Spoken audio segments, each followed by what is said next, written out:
भगलन। साथसाथै स्वागत पश्चात समयको पाबन्दी केही कम भएको हुना कारण म उहाँलाई मञ्चमा निमन्त्रणा गर्दै आफ्नो सम्भाषण पेश गरिदिने अनुरोध टक्राउँदछु।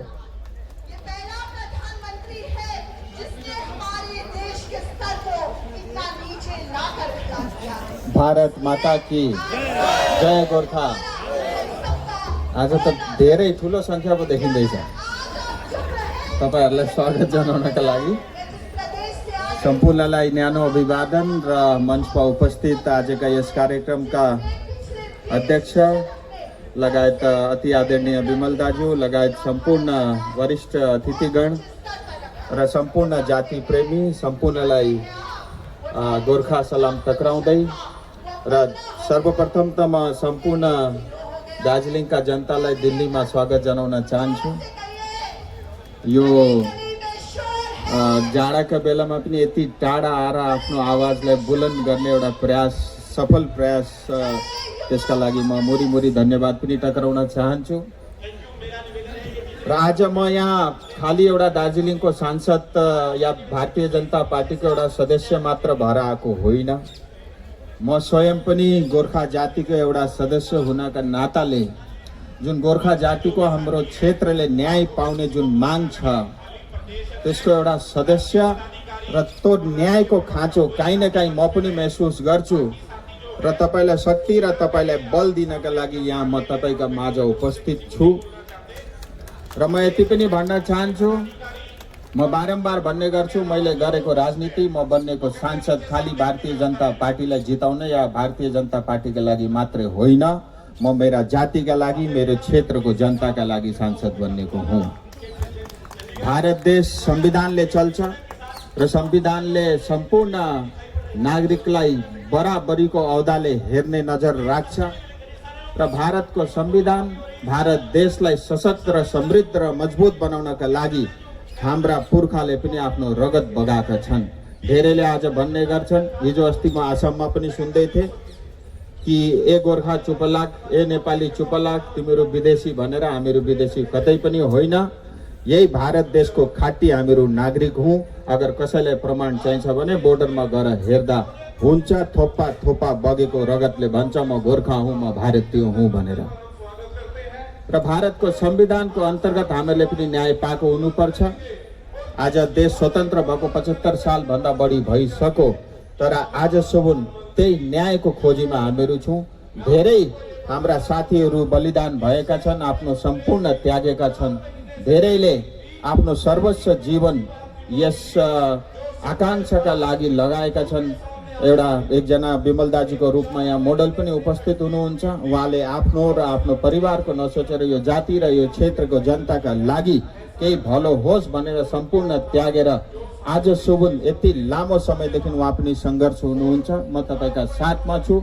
म सिपिआरएमलाई पनि बधाई दिन चाहन्छु, किनभने अहिले चुनाव नजदिकै छ र यो चुनावको छेउछाउमा अलिकति उथल पतल हुन्छ र चुनावको छेउछाउमा बोलेको चाहिँ अझै बढी सरकारले सुन्छ। म भोलि पनि भारत देशका महान प्रधानमन्त्री आदरणीय मोदीजीलाई भेट्दै पनि छु र म भन्न चाहन्छु, हेर्नुहोस्, म आफ्नो लागि राजनीतिमा छुइनँ। तपाईहरूको बलिदान को तुलनामा सायद मेरो त्यति योगदान छैन होला, भए तापनि दार्जिलिङका जनताले मलाई 2 चोटि सांसद बनाएका छन्। म दार्जिलिङको प्रति ऋणी छु। विमल दाजु लगायत सम्पूर्ण हाम्रो नेतृत्वको म ऋणी छु र म पनि एउटा गोर्खाको छोरो हुनाले म भन्न चाहन्छु, गोर्खाले न्याय पाएको हुनुपर्छ। त्यसका लागि मैले जे गर्नुपर्ने हो अहिलेसम्म पनि गरिरहेको छु। अगाडि पनि तपाईँको मार्गदर्शनमा अझै केही गर्नुपर्छ भने त म अवश्य गर्नु छु। र अहिले इन्टरलोकेटरको पनि हाम्रो गोर्खाहरू छन्। हाम्रो गोर्खाहरू, गोर्खा रेजिमेन्टमा कार्यरत सिपाहीहरू आज पाकिस्तानको बोर्डरमा छन्, चीनको बोर्डरमा छन्। सियाचिनको -15 डिग्री 20 डिग्री सेन्टिग्रेडको चिसोमा बसेर देशलाई रक्षा गरिरहेको छन्। त्यो हिउँको ठट्याङ्ग्रिने जाडोमा चिसोमा पनि त्यो रुगरुगे डाँडाहरू रुगेर देशलाई आज चैनको निन्द्रा सुत्ने अवस्था बनाएका छन्। त्यही गोर्खालाई आज न्याय दिनुमा किन विलम्ब भइरहेको छ, यही कुरा सोध्नको निम्ति आज हामी दिल्लीको यो एउटा ठाउँ, जो ठाउँ पहिला निकै चौडादार थियो, 100-150 मिटरको थियो, आज घटेर 50 मिटरको भएको छ। यही 50 मिटरको घेराभित्र पनि हामीले बसेर हाम्रो माग उठाउन पाइरहेका छौँ। अब दिनदिनै स्थितिहरू कठिन बन्दै गइरहेको यहाँको परिस्थितिले बुझाइरहेको छ। आउनेवाला दिनमा त हामीले हाम्रो मागसम्म राख्ने ठाउँ पाउँछौँ कि पाउँदैनौँ, हामीले यो कमसे कम 6 गजको जमिन पनि हामीले पाउँछौँ कि पाउँदैनौँ, त्यो एउटा ठुलो प्रश्न चिन्ह भएर खडा भएको छ। यही बिचमा हामीलाई सरकारले दिनुपर्ने न्यायको गुहार माग्न हामी आइपुगेका हौँ। हाम्रो यो आन्दोलन केवल क्रामाकपाको मात्र होइन, यो भारतभरि छरिएर बसेको हरेक गोर्खाहरूको हो। यही जन्तर मन्तरमा हजारौंको संख्यामा भेला भएर पनि हामीले हाम्रो आवाजलाई बुलन्द गरेका हौँ। सरकार किन अन्धो छ, सरकार किन बहिरो छ, यही प्रश्न आज दिन रात उठ्छ। न्याय दिनु किन विलम्ब हुन्छ? मैले हिजो पनि भने, justice delayed is justice denied. न्याय दिनु ढिलो भयो भने त्यो नै हो अन्याय। यही परिस्थिति बनिरहेको छ। यस कारणले गर्दा छिटो न्याय देऊ, छिटो। बंगालमा ममता ब्यानर्जीको सरकारद्वारा दिनरात गोली बर्साइन्छ, दिनरात घरमा पसेर पुलिसको अत्याचार हुन्छ। यस्तो भेला, मिटिङ, जनसभा गर्ने अनुमति बंगालमा पाइँदैन। हामीले बंगालको हाम्रो दार्जिलिङ पहाडको ठाउँहरूमा चढेर बसेर एउटा जनसभा गर्ने अनुमति पाउँदैनौँ। यहाँसम्मको बंगालमा गणतन्त्रको हनन छ। त्यसले गर्दा भन्छौँ बंगालमा बुल्चट डेमोक्रेसी छ, कसाईको गणतन्त्र छ। कसाईको अचानोमा बसेर यो गोर्खाले कसरी सर्भाइभ गरिरहेको छ। यो फेडरल स्ट्रक्चर भएको यो देशमा सबैको आफ्नो राजनीतिक अधिकारको निम्ति सङ्घर्ष गर्ने, अधिकार पाउने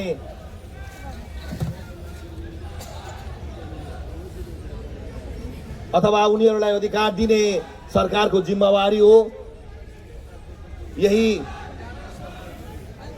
हाम्रो माग लिएर आज हामीले दिल्लीको जन्तर मन्तरमा एउटा धरना कार्यक्रमको आयोजना गरेका छौँ। हिजो पनि चल्यो क्रामाकपाको नेतृत्वमा। आज गोर्खा जनसांस्कृतिक मञ्चको आयोजनामा हुन गइरहेको छ। यो आजको सांस्कृतिक मञ्चको कार्यक्रमले यो दर्शाउँछ कि हामी बंगालमा भाषागत, जातिगत, वेशभूषा, पहिरन, भौगोलिक अवस्थानले नै हामी बंगालदेखि छुट्टै छौँ। हाम्रो बंगालसँग भाषा मिल्दैन, वेशभूषा मिल्दैन, संस्कृति मिल्दैन। उनीहरूले रसगुल्ला खान्छन्, हामी पहाडको मान्छेले गुन्द्रुक खान्छौँ, किनेमा खान्छौँ, मुलाको अचार बनाएर खान्छौँ, सिन्की खान्छौँ, ढेँडो खान्छौँ। तर उनीहरूले त्यो सबलाई कि गन्धो, उनीहरूको निम्ति सब कि गन्धो हो, हाम्रो निम्ति त्यो नै प्रिय खाद्य हो। यसरी हाम्रो खाद्य सम्मलाई कि गन्धो भनेर अवहेलना गर्ने बंगालमा यो गोर्खाहरू सयौं वर्षदेखि कसरी बसिरहेको होला, कल्पना मात्र पनि गर्न सकिँदैन। आज हाम्रो भाषाप्रति अतिक्रमण हुन्छ। हामीले पढ्ने स्कुलमा गाईलाई हामी त गाई भन्छौँ, COW काउ माने गाई।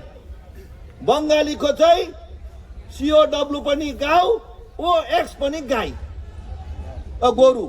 सिओडब्ल्यू पनि गोरु, ओएक्स पनि गोरु, अक्स पनि गोरु, काउ पनि गोरु।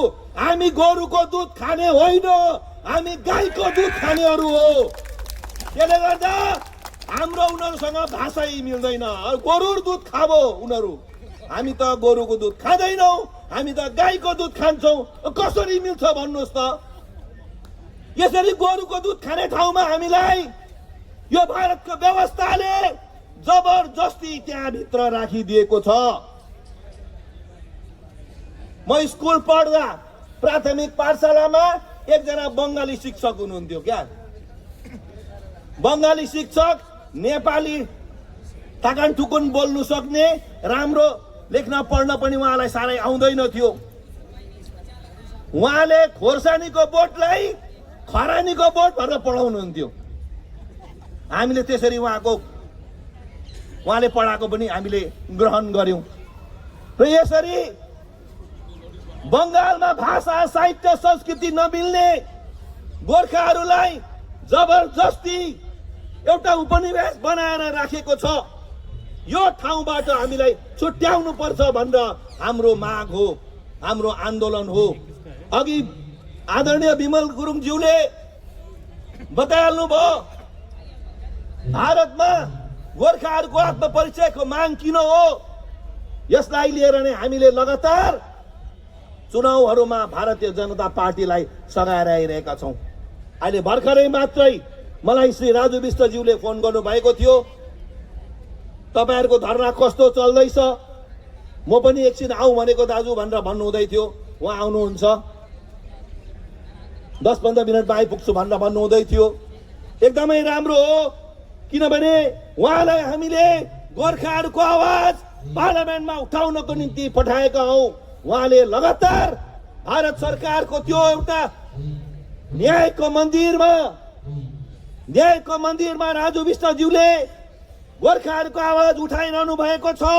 तर किन हामीलाई अचम्म लाग्छ, देशको प्रधानमन्त्रीले हामीलाई सम्बोधन गर्नुभयो कि गोर्खाहरूको आवाजलाई हामी पूरा गर्नेछौँ, गोर्खाहरूको मागलाई हामी पूरा गर्नेछौँ, गोर्खाहरूको 11 जातिलाई पनि हामी जनजाति बनाउनेछौँ, गोर्खाहरूको लङ पेन्डिङ डिमान्डलाई हामी पूरा गर्नेछौँ। उहाँले हामीलाई आश्वासन दिनुभएको हो।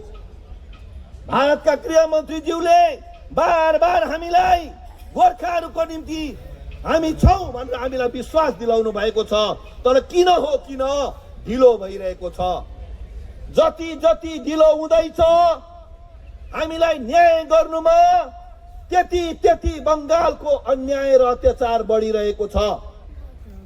यही बङ्गालको अन्याय र अत्याचारबाट कहिले कति छिटो मुक्ति दिने हो भारत सरकार? तपाईँ देशको चौकीमा बस्नु भएको छ, त्यसरी देश चलाउन बस्नु भएको चौकी तपाईको सुरक्षित छ।